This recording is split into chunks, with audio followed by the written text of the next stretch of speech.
What happens when a billionaire CEO goes undercover and sees a janitor collapse from exhaustion? What he does next changes everything. Landon James hadn't stepped inside one of his stores in over a year. Growing up, he'd watched his father build the business from scratch, 10 retail outlets across the state, known for their clean, polished look and friendly service. After his dad passed unexpectedly, Landon inherited everything at 29. Now 35, he sat behind a desk most days, buried in spreadsheets and board meetings, trusting reports from district managers to keep things running. But lately, something didn't sit right. Complaints had started rolling in dirty bathrooms, rude staff, deliveries late. His managers kept telling him it was just a hiring issue. Labor market's tight, they said. Everyone's short-staffed. Still, something felt off. When a longtime customer emailed a photo of one of the store floors covered in trash and claimed employees just stepped over it, Landon decided he'd had enough of hearing things secondhand. He called his assistant and made arrangements quietly. 3 days later, he walked into Store 7 wearing thick glasses, a buzz-cut wig, and steel-toed boots. They were short on janitorial staff, so he'd applied through a temp agency under the name Mate. No one at the store had ever met him in person. His face wasn't public, and his father had always been the one who handled store visits. The store manager, a lean, sharp-talking guy named Bryce, barely glanced at him during orientation. Just clean the restrooms twice a shift and keep the floor clear. You'll get a rotation schedule. Don't be late. Don't slack. That's it. Bryce walked off without waiting for a reply. The store was understaffed, no doubt. Landon noticed it right away. One cashier running both the register and returns. A single stalker trying to unload a full shipment by herself. The janitorial closet had one mop, a broken vacuum, and a half-empty bottle of bleach. He got to work, pushing a cart around the store, picking up wrappers, wiping glass, mopping dirty footprints. Customers kept brushing past him like he was invisible. By the end of the first day, his back ached. He hadn't done physical labor like this in years. But he kept going. On the third day, he noticed something that stopped him cold. A woman in her 50s, thin, with sun-worn skin and tired eyes, was scrubbing underneath a display with her sleeves rolled up. She moved like someone running on fumes. Her name tag read Marla. She was also listed as janitorial, but he hadn't seen her take a break once. Later that afternoon, as he was mopping near the break room, he saw her leaning against the wall, breathing heavily. She clutched her side like it hurt. "You good?" he asked. She nodded quickly. "Yeah, just need a minute." But she didn't get one. Bryce walked by and snapped, "Marla, we got a spill in aisle 5. It's been sitting there 5 minutes. You want me to do your job too?" She stood up without a word and pushed her cart in that direction. Landon watched, jaw tight. The next day was worse. Temperatures outside had hit 95 and the store's air conditioning barely worked. Landon spotted Marla carrying a leaking trash bag down the back hallway, sweat soaking through her shirt. No one offered help. By noon, she was still working. Then it happened. Landon was restocking paper towels near the cleaning closet when he heard something crash behind him. He turned and saw Marla on the floor, one hand still gripping her mop handle. She had fainted. "Hey!" he shouted, dropping everything and rushing over. "Someone call an ambulance." A young cashier, Rosa, ran over and knelt beside him. Her hands trembled. "I'll call 911. Marla's face was pale, her breathing shallow. Bryce appeared a second later. "What the hell happened?" he barked. "She fainted, man." Landon snapped. "She hasn't had a break in hours." Bryce scoffed. "She's dramatic. This happens when she wants to go home early." Landon stood up slowly. "You're saying this is normal?" "Look, if she can't handle it, she shouldn't be here," Bryce muttered. The paramedics arrived 10 minutes later. Marla was still barely conscious. As they loaded her onto the stretcher, She whispered something to Rosa. I haven't had a real day off in 3 months, she said. Didn't want to lose my hours. Rosa wiped her eyes and nodded. After they took Marla away, Bryce turned to Rosa and said, Get back to your register. Landon stared at him. You talk to everyone like that? Bryce narrowed his eyes. You got a problem? No, Landon said. Not yet. He finished his shift without saying another word, but his mind was racing. That night, he called his assistant from a motel room. Get me the files on Store 7. Payroll, scheduling, employee complaints, everything. He hung up and sat on the edge of the bed, staring at the wall. This wasn't just a staffing issue. This was neglect. He rubbed his eyes and sighed. He hadn't expected it to be this bad. But he also hadn't expected to feel this angry. He'd seen enough. Tomorrow he was going to find out exactly how deep this went. Landon arrived before sunrise the next day. Same steel-toed boots, same faded gray shirt, same scratchy wig. The store's parking lot was almost empty, except for 2 cars. One belonged to a night stalker, the other to Rosa. She was sitting on the curb sipping coffee from a paper cup, her eyes on the pavement. When he walked past, she didn't notice him until his cart wheel squeaked. You're in early, she said without looking up. So are you. She nodded, then stood and brushed off her pants. I didn't sleep much, she said. Kept thinking about Marla. Landon adjusted the mop handle in his grip. Did anyone hear how she's doing? I called the hospital last night. They said she's stable, but dehydrated. Didn't give much more than that. He hesitated. Does this happen often? Rosa finally looked at him. Her eyes were bloodshot. No one's collapsed before, if that's what you mean. But people burning out? Yeah, all the time. They just quit before it gets to that point. She tossed her cup in a bin and walked toward the entrance. Landon followed, silent. Inside, the store was still dim. No music, no voices, just the faint hum of refrigeration units and the distant clatter of boxes being shelved. As he pushed his cart toward the janitor's closet, he passed 2 employees unloading a pallet with no lift, just a dolly and their backs. One of them winced as he lifted. He kept moving but made a mental note. By mid-morning, customers trickled in. The air felt heavier than usual, as if everyone was waiting for something to go wrong. Bryce was nowhere to be seen, but a younger assistant manager, Devin, was pacing the front end, barking instructions to the cashier while fiddling with his phone between customers. Landon worked silently, but every task took longer today. Not because he was tired though he was, but because he was watching. He kept track of how breaks were assigned, who was covering for whom, who was doing too much, and who was doing nothing at all. At 11, he stepped into the break room. 2 tables, 1 cracked microwave, a fridge with a crooked door. Rosa sat with a sandwich in her lap, scrolling through her phone with earbuds in.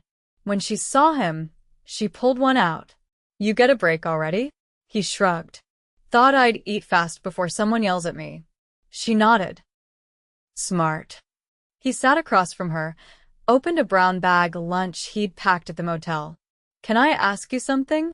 Rosa leaned back, folding her arms. Sure. What's the deal with Bryce? She gave a tired laugh. You mean besides being a jerk? Yeah. Like, how long has he been running this place? About 2 years. Took over after the last guy transferred out. He's corporate's golden boy. Always hits numbers. Low payroll, fast turnover, high sales. Doesn't matter how he gets there. Landon chewed slowly. What about Devin? Rosa shook her head. He's worse. Just copies whatever Bryce does. Only thing he cares about is getting promoted. They cover each other. Anyone ever complain? She raised an eyebrow. To who? HR? That's a joke. We had a girl try last year.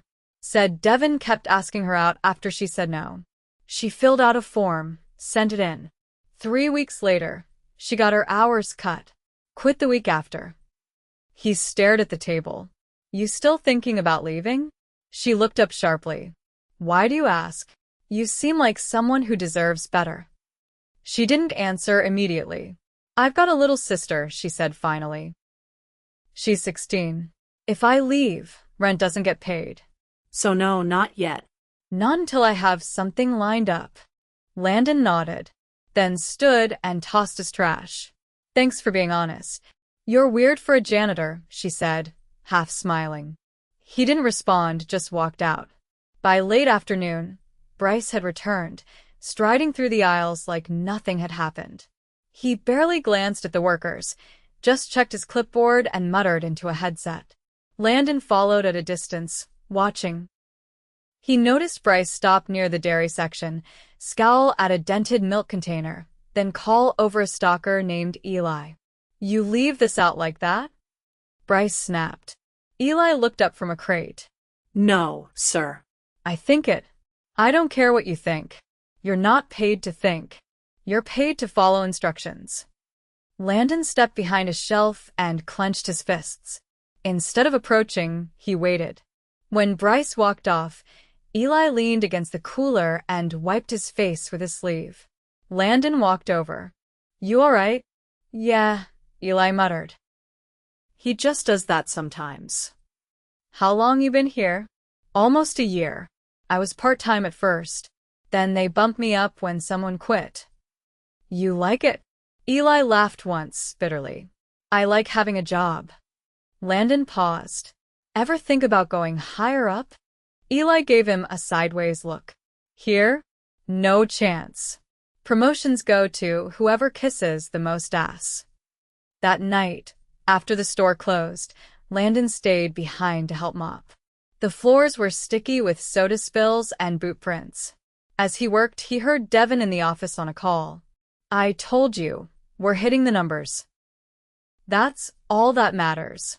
The rest is noise. There was a pause. Yeah, Marla's fine. She'll be back in a few days. If not, we'll just get another temp. Landon stood motionless, mop dripping onto the floor. When the office door shut, he walked to the nearest sink, washed his hands slowly, and stared at his reflection. He hadn't been this angry in years. Not when suppliers threatened to pull contracts. Not when logistics failed during the pandemic. Not even when his father died and left him the company with no warning. This was something else. It was betrayal. Of everything his father stood for. Of everything he thought the brand meant. He closed the water, dried his hands, and walked to the locker room. Inside, he pulled out his phone and opened the files his assistant had sent. Payroll inconsistencies. Scheduling violations. 3 formal complaints from employees in the last 6 months, each closed with no follow-up. And a memo from corporate praising Bryce for exceeding efficiency targets. He read the last line twice, then deleted the message. The next morning, he showed up in his real clothes. No wig, no boots. Just a navy button-down and slacks. He walked straight through the front doors, past Rosa, past Devin, and into the manager's office. Bryce was pouring coffee from a chipped mug. Who the hell are you? Landon closed the door behind him. Landon James. Bryce blinked.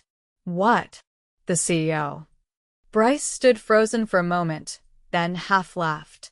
No way. Landon held up his badge. Way. Bryce's face turned pale. What's this about? Landon stepped forward. It's about the culture you've built here. It's about how you treat people. And it's about what happens next. Bryce set the mug down carefully. I was just following the directives. You said keep payroll lean, hit revenue goals. I said lead with integrity. There's a difference. Bryce opened his mouth but said nothing. Landon leaned in slightly. You're suspended. Effective immediately. Security will walk you out in 10 minutes. Bryce's jaw clenched. You'll regret this. I'm the best manager this store's had. Landon didn't flinch. You're the reason a woman almost died on my floor. He walked out, leaving the door open behind him. Devin stood outside, confused. You too, Landon said. Pack your things. Devon's face fell. Wait, I didn't. You watched it happen. That's enough. He turned to the PA system. Rosa, Eli, can you come to the office? They appeared within minutes, confused but curious. Landon smiled for the first time. I need your help. We're rebuilding this store. Starting today. Neither of them said anything right away. Then Eli asked, Why us? Because you care, Landon said. And because I'm done trusting people who don't. They followed him into the office. And for the first time in a long time, Landon felt like he was exactly where he needed to be. Landon sat at the break room table, elbows resting on a manila folder as the first wave of employees filtered into the store. The place was quiet except for the soft clatter of carts being unlocked near the entrance. Rosa and Eli stood just inside the doorway, half expecting someone to tell them they didn't belong in the manager's office. Sit, Landon said. Without looking up, Eli pulled out a chair. Rosa hesitated before taking the one opposite him. I need eyes I can trust, Landon said, flipping open the folder and pulling out a printed roster. This store's been running on fear and exhaustion. That ends today. Rosa leaned forward slightly. You're putting us in charge? Not exactly. I'm installing interim leadership while we audit everything. But that means I need people who know what's really happening on the floor. You two are staying on full hours. You'll report directly to me until I assign a new general manager. Eli tapped the edge of the table. You sure corporate's gonna like that? I own the company, Landon said. They'll adjust. Rosa raised her eyebrows. What about the rest of the crew? Landon turned a page in the folder. We're rebuilding the schedule from scratch. Anyone who's been pulling double shifts without overtime gets corrected pay. Marla's being moved to light duty when she returns. And I'll be meeting with every employee in the next 72 hours. Rosa crossed her arms. They're gonna be shocked. I'm counting on it. Landon stood and moved to the door. Come with me. They followed him through the store's main aisle, where a few early shoppers were browsing in silence. One of the freezers buzzed faintly as they passed. He stopped near the customer service desk and gestured to the bulletin board behind it. It was cluttered with faded flyers and outdated policy notices. In the top corner, an emergency contact sheet was held up by a bent pushpin. He pulled it down and handed it to Eli. Replace this. Make sure it's accurate, readable, and posted in Spanish and English. Eli nodded. Landon turned to Rosa. You'll be in charge of tracking breaks. No one skips them. No one cuts them short. If someone's behind, we help them catch up. Her mouth opened slightly, but she didn't argue. He turned to both of them. Today's not about fixing everything. It's about proving we're not going to keep pretending nothing happened. Just then, a middle-aged man in a delivery uniform rolled a dolly through the front entrance and looked around. Receiving doors locked again, he muttered. I'll handle it, Eli said, already moving. Rosalingerd. What do we tell people when they ask where Bryce went? Tell them the truth, Landon said. He's not coming back. That afternoon, Landon moved into the back office. The walls were scuffed, and the file cabinet drawers stuck halfway before clicking open. He asked for no special setup, just a desk, a working chair, and access to the internal scheduling system. By late morning, he'd called in 5 employees, one at a time. Each had a different story, but the pattern was clear. Overwork, silence, and the quiet belief that nothing would ever improve. When he asked one of the stalkers why she hadn't reported a safety hazard in the storage room, she stared at her hands and said, I didn't think anyone would read it.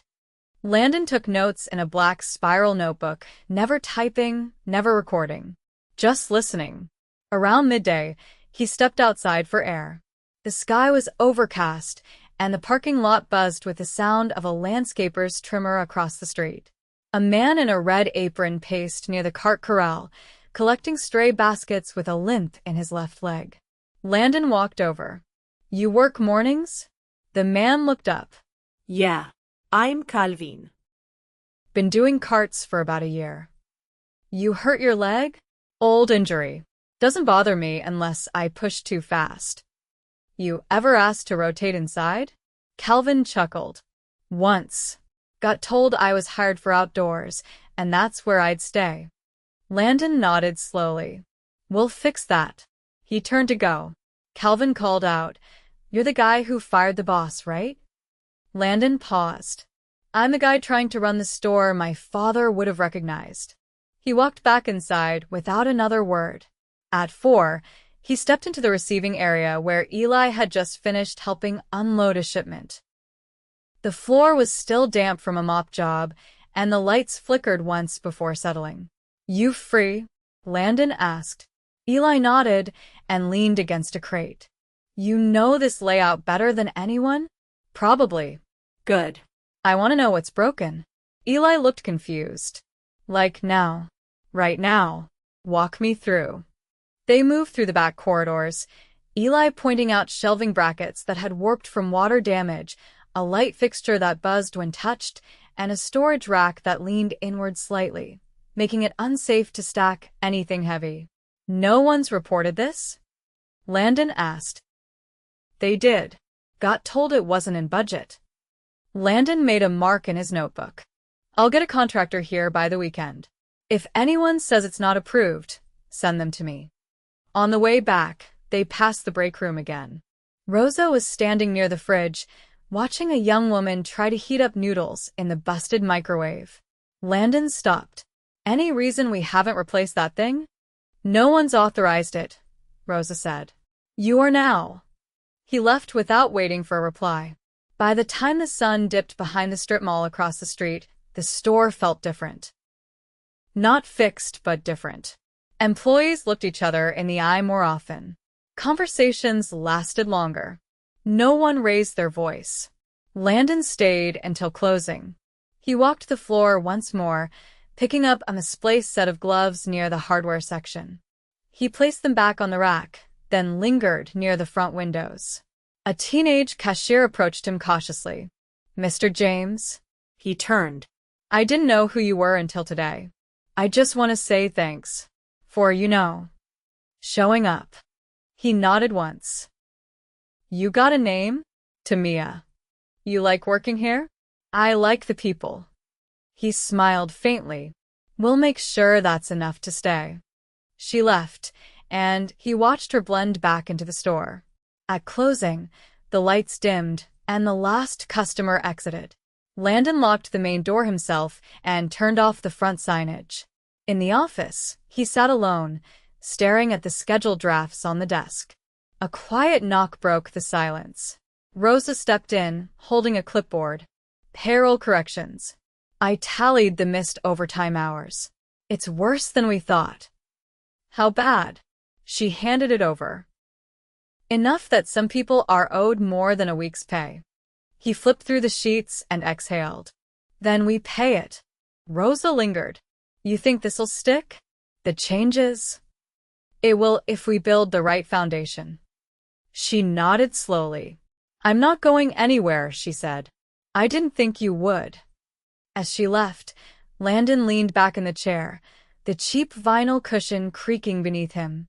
The store was quiet now, but beneath that quiet was motion like something long dormant had just started to breathe again.